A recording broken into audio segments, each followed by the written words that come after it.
Pemirsa, demikian tadi rangkaian informasi penerapan PSBB di berbagai wilayah. Selanjutnya kita ke informasi penerapan aturan larangan mudik. 2 pekan lebih larangan mudik penjagaan ketat masih berlangsung di sejumlah lokasi. Masih adakah pelanggar? Di hari ini kita langsung bergabung dengan Nadia Valery di Tol Cikarang Barat, Kabupaten Bekasi, Jawa Barat, dan Nadia Raisa di Tol Bitung, Tangerang, Banten. Kita ke Cikarang Barat terlebih dahulu. Nadia Valery, apakah masih ada pelanggaran di sana?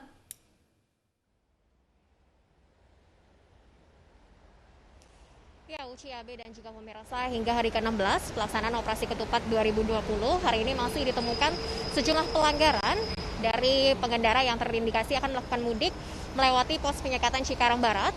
Berdasarkan data terakhir, ini ada sebanyak 121 pelanggaran yang dilakukan oleh kendaraan pribadi dan 68 pelanggaran yang dilakukan oleh kendaraan umum. Artinya untuk pelanggaran yang terjadi di pos penyekatan Cikarang Barat, ini memang masih didominasi hampir 50%-nya oleh kendaraan pribadi yang mana mereka tidak memiliki surat izin ataupun surat tugas dari instansi terkait, atau mereka bukanlah yang dikecualikan untuk dapat berkendara keluar Jakarta sesuai dengan surat edaran gugus tugas percepatan penanganan COVID-19. Dan hari ini kami juga melihat untuk di pos penyekatan Cikarang Barat ini bahwa petugas semakin melakukan pemeriksaan secara ketat, mengingat ini sebentar lagi sudah memasuki perayaan Idul Fitri. Pemeriksaan secara ketat ini dilakukan khususnya untuk kendaraan pribadi.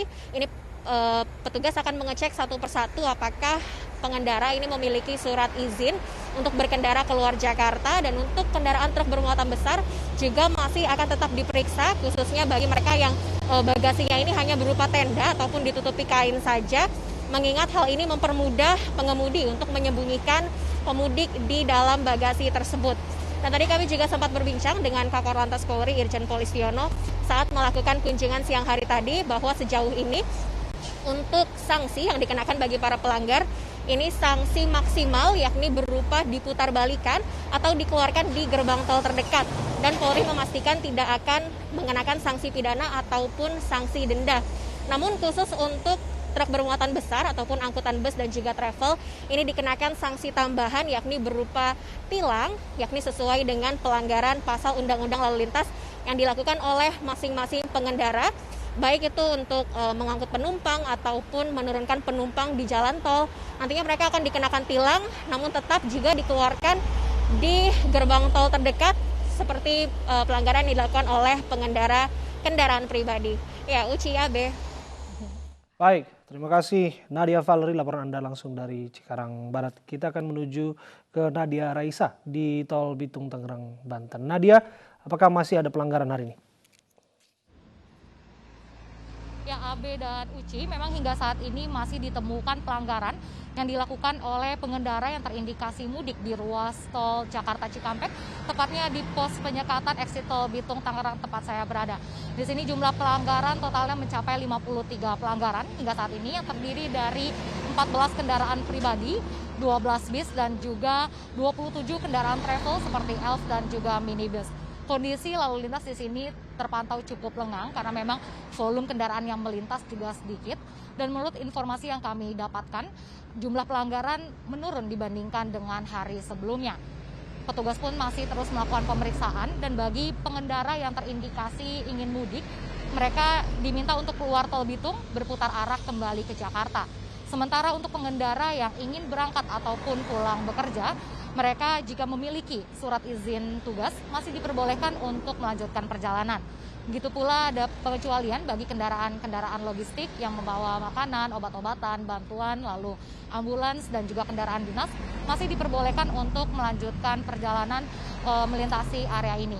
Fokus petugas lebih diperhatikan kepada kendaraan pribadi dan juga kendaraan travel seperti minibus dan juga elf, dikarenakan memiliki potensi yang lebih besar untuk memuat penumpang yang ingin mudik ke Pulau Sumatera melalui Pelabuhan Merak. Pemeriksaan pun atau pemantauan juga dilakukan selama 24 jam. Namun memang hingga saat ini belum ada sanksi tegas yang dikenakan bagi para pelanggar, dan hanya ditegur dan diminta untuk kembali ke Jakarta saja. Ya, Abe dan juga Uci. Baik, terima kasih Nadia Raisa, laporan Anda langsung dari Tol Bitung, Tangerang, Banten, dan sebelumnya ada Nadia Valery dari Cikarang Barat, Jawa Barat.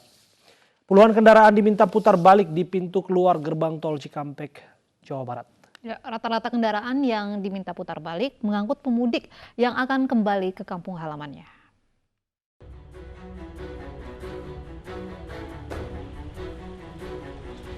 Seluruh kendaraan yang datang dari arah Jakarta menuju daerah Jawa Barat diperiksa petugas di depan pintu keluar tol Cikampek, Purwakarta, Jawa Barat.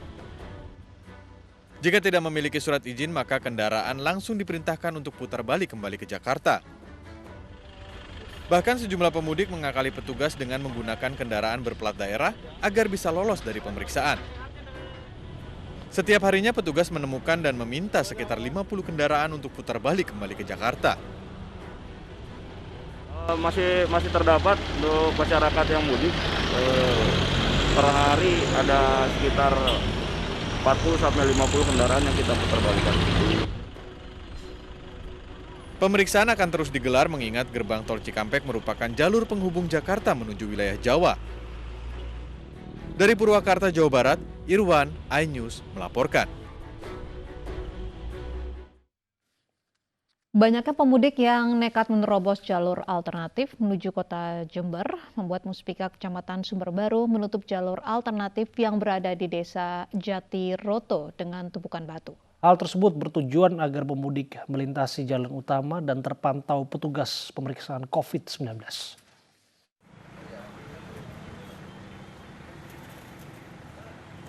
Petugas kepolisian bersama Muspika Sumberbaru menutup jalan alternatif Surabaya menuju Jember menggunakan batu. Akses jalan ditutup karena banyak kendaraan roda 4 pemudik yang menggunakan jalur alternatif ini untuk menghindari pos pemeriksaan COVID-19. Sebelumnya jalur alternatif ini hanya ditutup dengan drum, namun banyak pengendara yang membandel dengan menggeser bahkan menabraknya agar dapat dilintasi. Sementara itu penutupan jalan merupakan kesepakatan dengan Muspika Sumberbaru. Meminimalisir orang dari luar, baik itu antar kota, antar provinsi, bahkan yang dari luar negeri untuk melalui jalur tikus ini. Sehingga harapan kami semuanya terjaring di pos COVID yang ada di pos. Dan alhamdulillah dengan pasangan batu ini sampai saat ini tidak ada kendaraan yang melintas dan mereka. Penutupan jalur alternatif ini bertujuan agar semua kendaraan yang keluar masuk Jember bisa terdeteksi. Langkah ini sebagai upaya mencegah penyebaran virus corona. Dari Jember, Jawa Timur, Bambang Sugiarto, iNews melaporkan.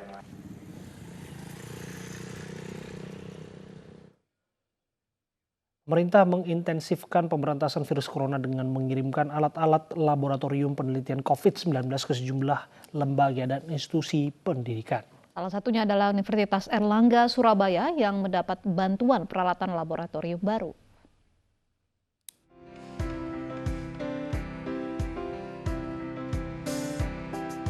Bantuan sejumlah peralatan laboratorium untuk Universitas Airlangga Surabaya diberikan oleh Badan Intelijen Negara atau BIN.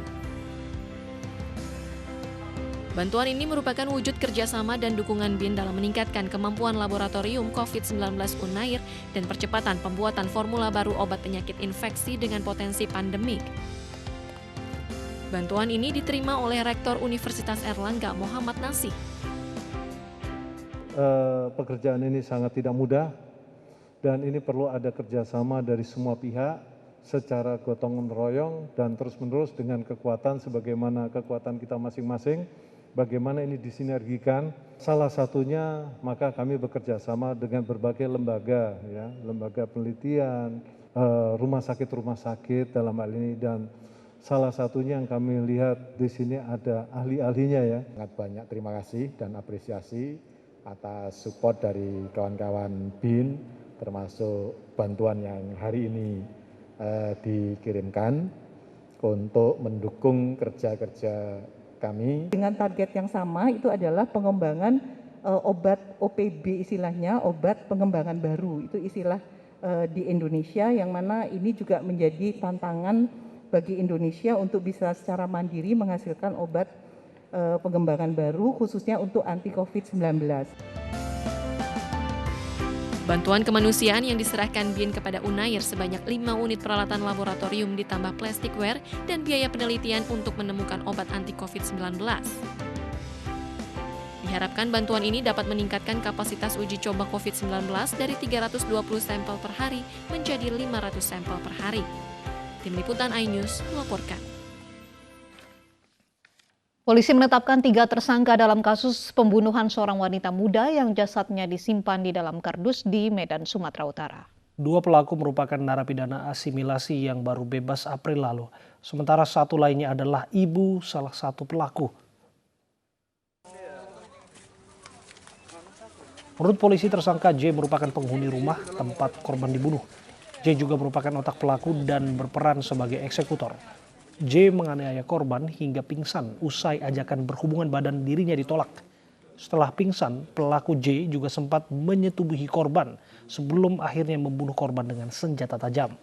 Untuk menghilangkan jejak, pelaku J membakar jasad korban dibantu 2 tersangka lainnya, yakni ibu serta seorang temannya. Bahkan jasad korban sempat dimutilasi.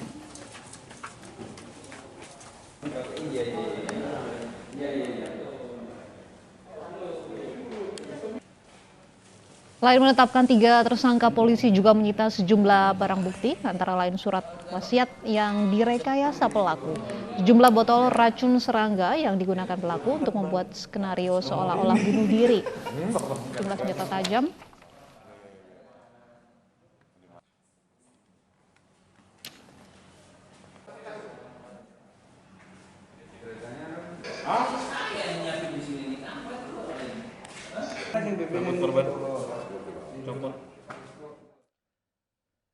Selengkapnya mengenai perkembangan penyidikan kasus pembunuhan wanita muda yang jenazahnya ditemukan dalam kardus, kami sudah bergabung dengan Kanit Pidum Polrestabes Medan AKP Riki Paripurna Atmaja.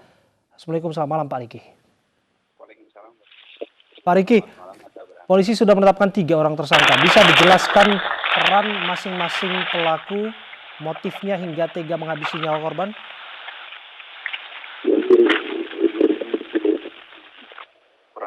Tersangka yang menyebabkan meninggalnya korban atas nama Elviana. 3 tersangka tersebut adalah TSKM, berperan menjemput korban, kemudian mengantarkan korban kepada tersangka J. Kemudian peran M yang kedua, tersangka M yang kedua adalah membelikan bensin setelah korban dieksekusi oleh tersangka J.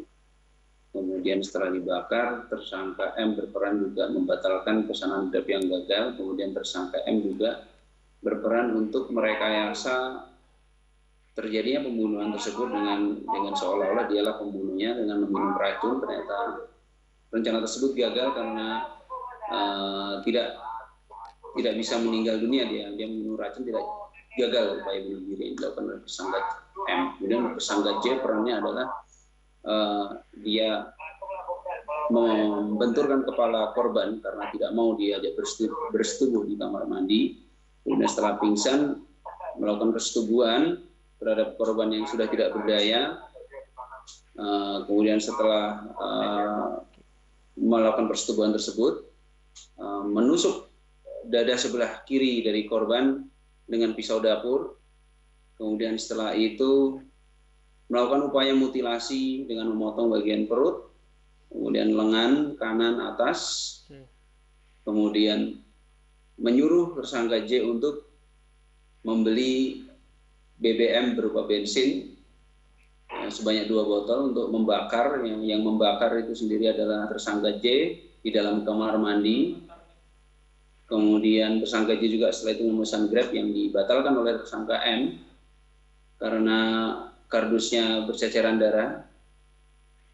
Kemudian tersangka J mengintimidasi bersama ibunya. Tersangka TS mengintimidasi tersangka M untuk mengakui bahwa pembunuhan tersebut dilakukan oleh tersangka M. Kemudian tersangka TS, yaitu ibu dari tersangka J, perannya adalah menyiapkan kardus, kemudian menyiapkan skenario rekayasa terjadinya pembunuhan tersebut. Kemudian mengangkat korban, memindahkan korban. Kira-kira seperti itu peran dari ketiga tersangka itu. Pembunuhan ini dilatar belakangi hanya karena persoalan asmara begitu? Betul, ini persoalan asmara. Selain ketiga tersangka, apakah ada pelaku lain yang masih dikejar, Pak? Ini masih dilakukan pendalaman dari hasil penyidikan kami, untuk sementara kita mengarah pada kesimpulan ditetapkan 3 tersangka, yaitu TSKM, TSKJ, dan TS, yaitu ibunda dari TSKJ. Oke, untuk ibu itu sendiri, ibu tersangka ini, apakah yang bersangkutan menyadari perbuatannya atau dipaksa untuk mengikuti upaya pembunuhan ini, Pak? Ibunda dari TSKJ. Ya, betul. Ibunda dari TSKJ menyadari perbuatannya karena merasa tidak mau anaknya yang menjadi pelaku pembunuhan, jadi mengintimidasi TSKM bersama dengan TSKJ. Menyadari perbuatannya untuk merekayasa itu, mulai dari pemesanan Grab untuk membuang korban ke daerah Lubuk Pakam yang gagal, kemudian merekayasa untuk membuat skenario bunuh diri yang dilakukan oleh TSKJ dengan cara menyiapkan kalender untuk ditulis bahwa wasiat terakhir. Jadi semua skenario dari surat wasiat sampai upaya memesan transportasi daring itu semua diotaki oleh ibunya ini? Kalau transportasi daring diotaki oleh TSKJ, kalau skenario upaya bunuh diri itu diotaki oleh ibunda TSKJ, yakni TSKTS. Apa bukti-bukti yang diamankan polisi, Pak? Barang bukti yang kita amankan dari olah TKP adalah beberapa pisau, jadi dua pisau daging, kemudian 1 pisau dapur, kemudian ada juga surat wasiat yang ternyata itu hasil rekayasa, kemudian ada botol obat nyamuk jenis HIT ya, yang diminum oleh, yang diupayakan bunuh diri oleh TSKJ, kemudian ada beberapa pakaian dari korban yang ditemukan di parit di lingkungan perumahan itu, kardus dan lakban, hasil lakban, kemudian martil, kemudian beberapa unit handphone yang diamankan dari TKP.